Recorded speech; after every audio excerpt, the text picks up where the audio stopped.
ഇപ്പോൾ യഥാർത്ഥ TRF-നെ ഒരു ഭീകര സംഘടനയായി പ്രഖ്യാപിക്കണമെന്ന് ആവശ്യപ്പെടാൻ UN-ലേക്ക് ഒരു പ്രതിനിധി സംഘത്തെ അയക്കാൻ ഇന്ത്യ നീക്കം തുടങ്ങിയെന്ന ലേറ്റസ്റ്റ് റിപ്പോർട്ട് ഡൽഹിയിൽ നിന്ന് വരുന്നു. ഡൽഹിയിൽ നിന്ന് അജീഷ് ജയകുമാർ റിപ്പോർട്ട് ചെയ്യുന്നു. ഗുഡ് മോർണിംഗ് അജീഷ് ജയകുമാർ, പറയും.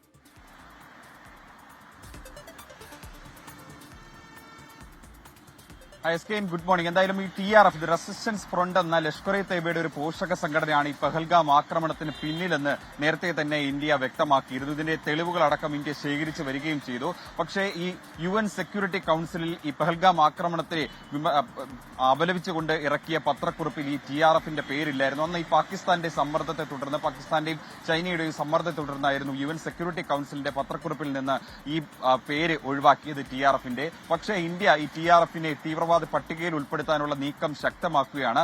അമേരിക്കയിൽ ന്യൂയോർക്കിലാണ് ഇപ്പോൾ ഇന്ത്യൻ പ്രത്യേക സംഘമുള്ളത്. അവിടുത്തെ ഈ സാങ്ഷൻസ് കമ്മിറ്റിയെ കണ്ട് ഇക്കാര്യങ്ങൾ വീണ്ടും ആവർത്തിക്കും. TRF-നെ ഭീകരരുടെ പട്ടികയിൽ പെടുത്തണമെന്ന് ആവശ്യം ഉന്നയിക്കും. മാത്രമല്ല ഈ കൌണ്ടർ ടെററിസം കമ്മിറ്റിയെയും കണ്ട് ഉദ്യോഗസ്ഥർ ഇന്ത്യയുടെ നിന്നുള്ള പ്രതിനിധി സംഘം സംസാരിക്കുന്നുണ്ട്. TRF ആണ് ഇതിന് പിന്നിലെന്നും അതിനുവേണ്ട തെളിവുകളടക്കം നൽകി TRF-നെ ഭീകരരുടെ പട്ടികയിൽപ്പെടുത്താനുള്ള നീക്കമാണ് ഇന്ത്യ നടത്തുന്നത്. മുമ്പും പല പാകിസ്ഥാനെ കേന്ദ്രീകരിച്ച് പ്രവർത്തിക്കുന്ന പല സംഘടനകളെയും ഇന്ത്യ ഇത്തരത്തിൽ അവരുടെ തെളിവുകളടക്കം നൽകി അവരെ ഭീകരരുടെ പട്ടികയിൽപ്പെടുത്തിയിരുന്നു.